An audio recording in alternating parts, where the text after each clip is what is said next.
Buenas tardes, bienvenidos a esta nueva edición de nuestro espacio Nomásticas Históricas.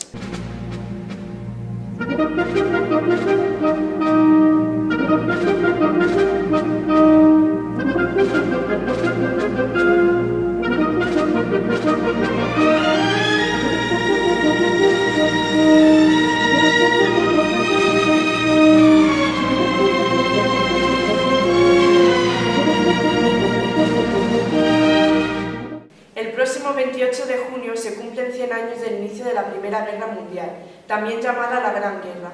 Comenzó en 1914 y terminó 4 años después, en 1918, con la victoria de la Triple Entente.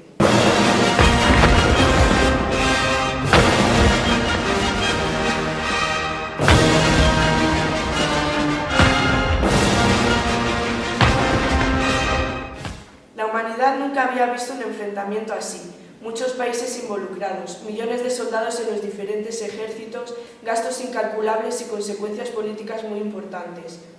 Para hablar de ello, tenemos aquí al profesor Ramírez. Buenas tardes, profesor. ¿Qué supuso en la escena política la Primera Guerra Mundial? Buenas tardes a todos. En general, Europa perdió su hegemonía en el mundo y otras potencias nuevas, como Estados Unidos y Japón, se convirtieron en poderosos estados. La Gran Guerra es una línea de separación entre la historia del siglo XIX y XX.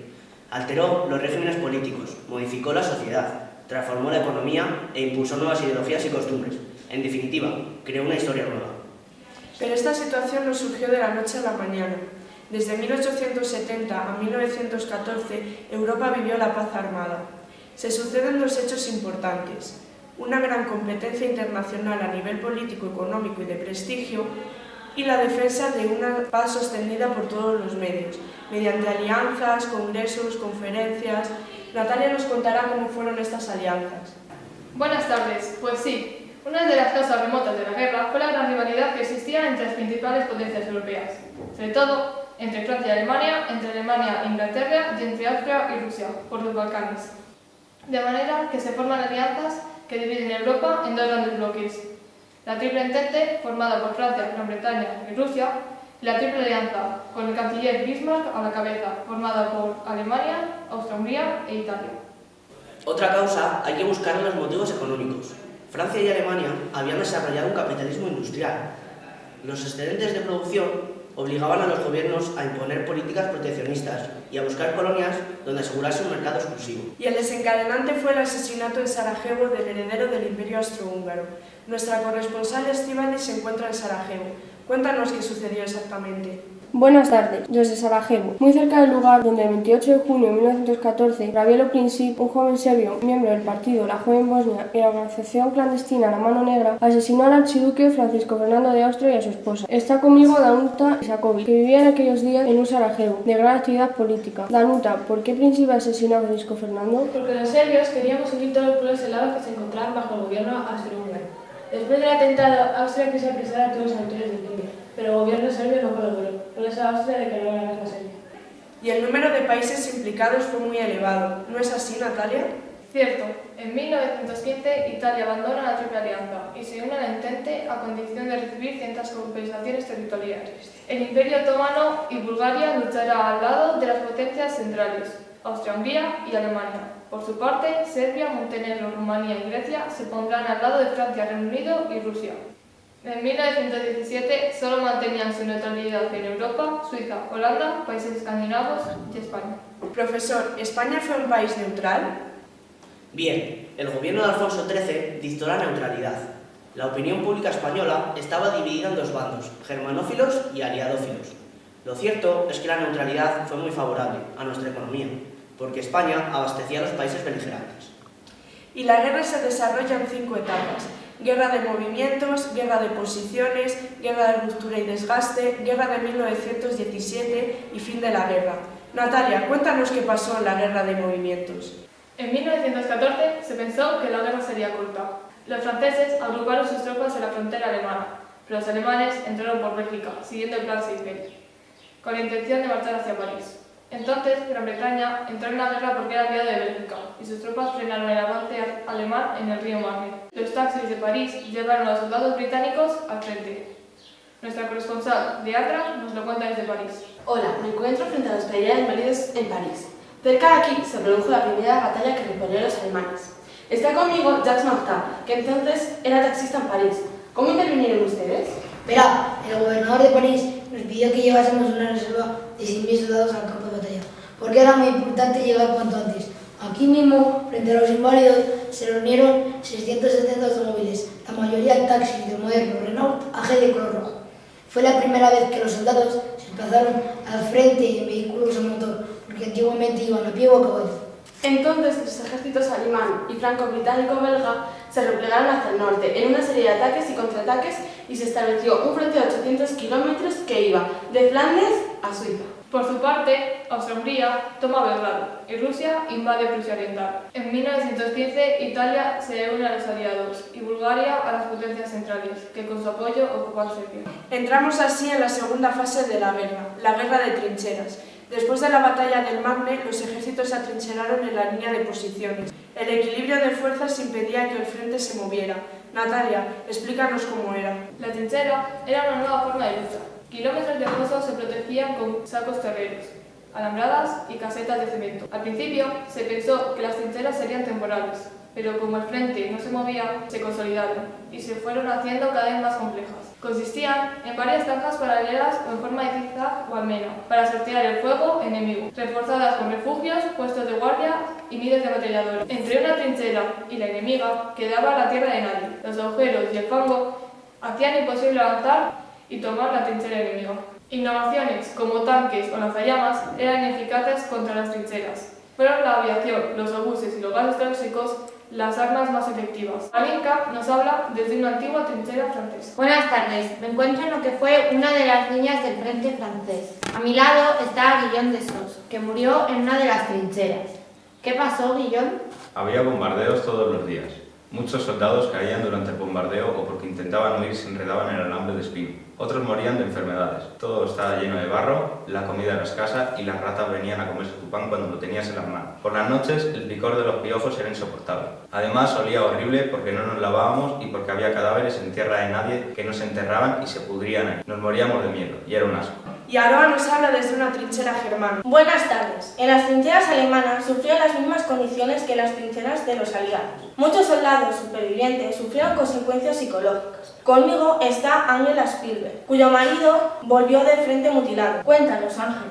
Mi Albert perdió una pierna por gangrena. Entonces era muy común que los pies de los soldados se pusieran azules en invierno. Les llamaban pies de trinchera. Después se engangrenaban y había que amputar. Pero lo que más le afectó fue el miedo y el aburrimiento que pasaban todo el día sin poder hacer nada, esperando que un ataque enemigo les matara. Y llegamos a la tercera fase de la guerra de ruptura y desgaste. En 1916, los alemanes intentaron tomar Verdún, la plaza fuerte francesa, para debilitar la moral de los aliados. Pero los aliados respondieron con ataques sobre el río Somme. Soraya se encuentra allí. ¿Cómo fue aquello?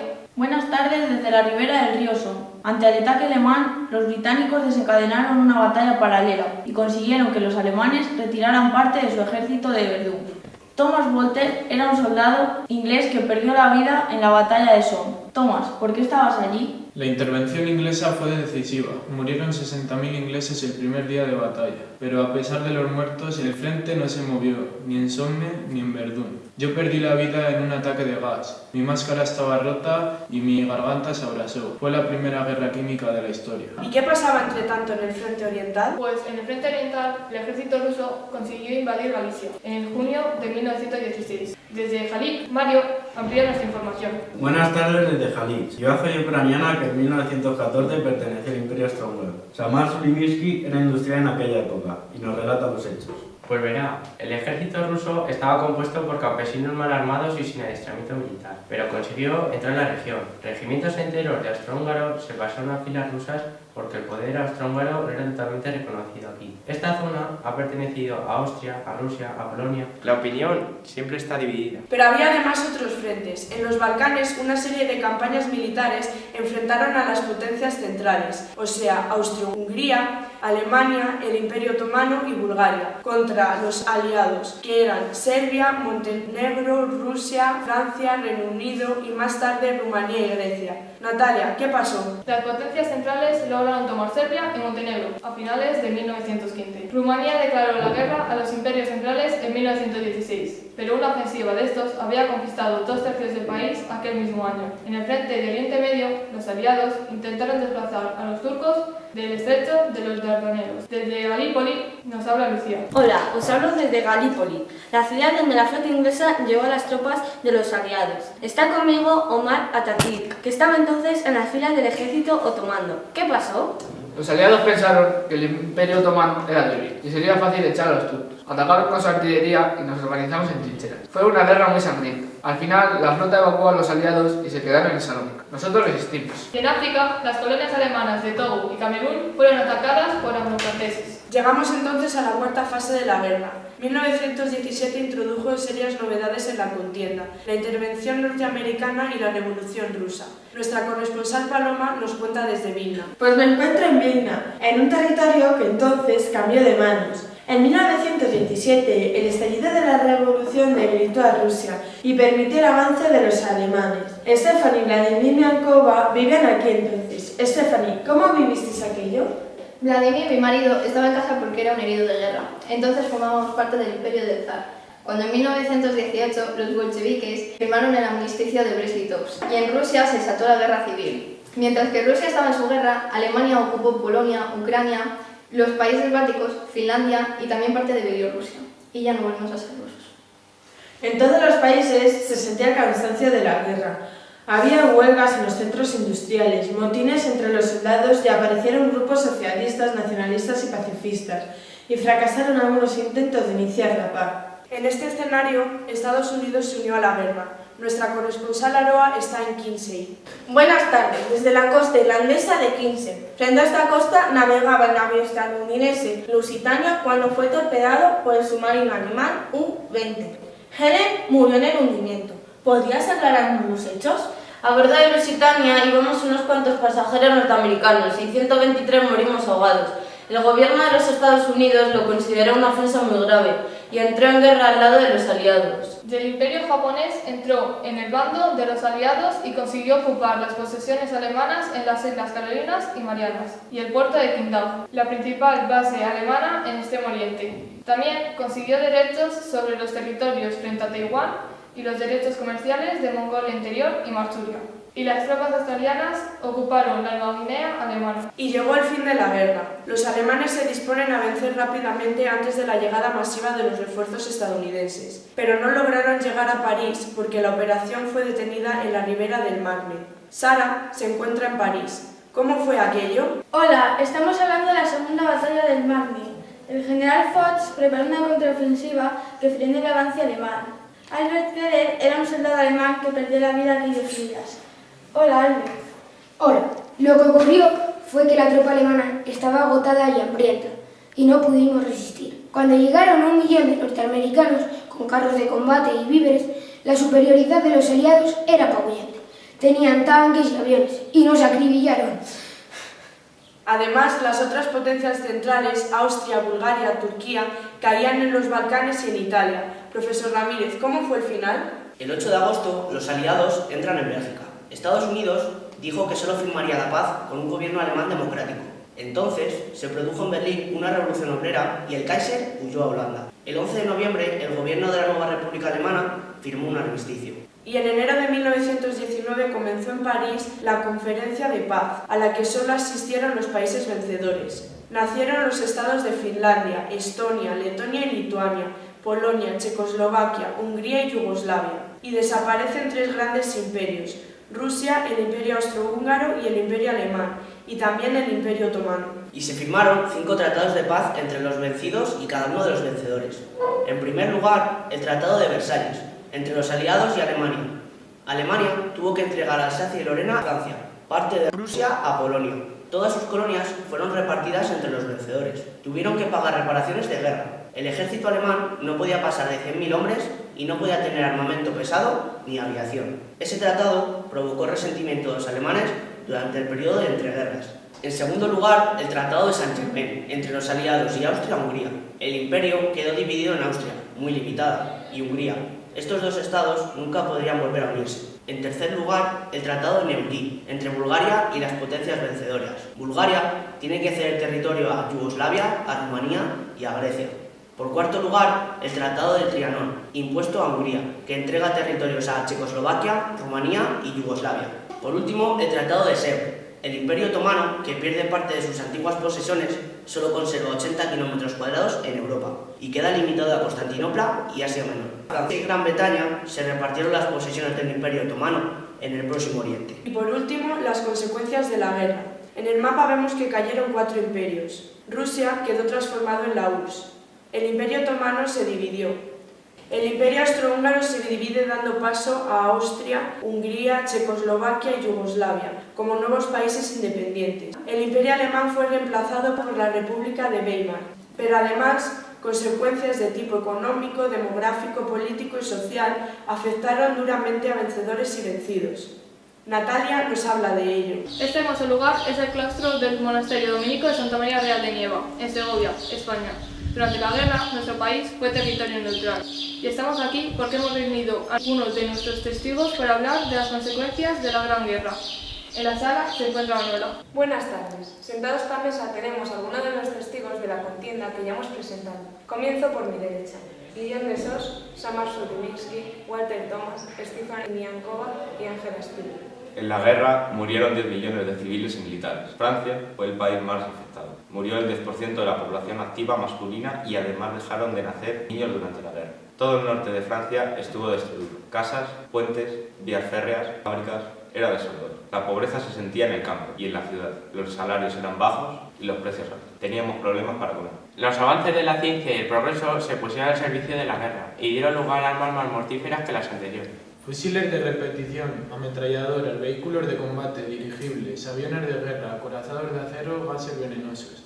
Este armamento más destructivo dañó sobre todo a la población. Las mujeres durante la contienda trabajaron en el campo, fábricas, oficinas y escuelas. Muchas se hicieron feministas y reclamaron sus derechos. El voto femenino se acordó en Gran Bretaña, Estados Unidos, Alemania, Turquía y Rusia, pero no en Francia. Las luchas del comunismo y el fascismo tuvieron mucho que ver. En el territorio alemán la población sufrió muchas restricciones. Tuvimos que pagar mucho dinero. Los pequeños ahorradores quedamos muy empobrecidos. Lógico, porque vosotros empezasteis la guerra. ¿Nosotros? ¿Qué guerra empecé yo? Bueno, sería yo. Nosotros venimos a defender. ¡Animales! Por favor. Como ves, la convivencia pacífica de los testigos está resultando complicada. Desde esta sala devuelvo la conexión al exterior. De acuerdo, Manuela. Aquí, desde Santa María Real de Nieva, territorio neutral, presenciamos cómo, a pesar de que en la Conferencia de París se creó la Sociedad de Naciones para que la guerra no volviera a producirse, al fin de la contienda los ánimos no se calmaron. El resentimiento de Alemania alentó el surgimiento del nacionalsocialismo y desembocaron a la Segunda Guerra Mundial.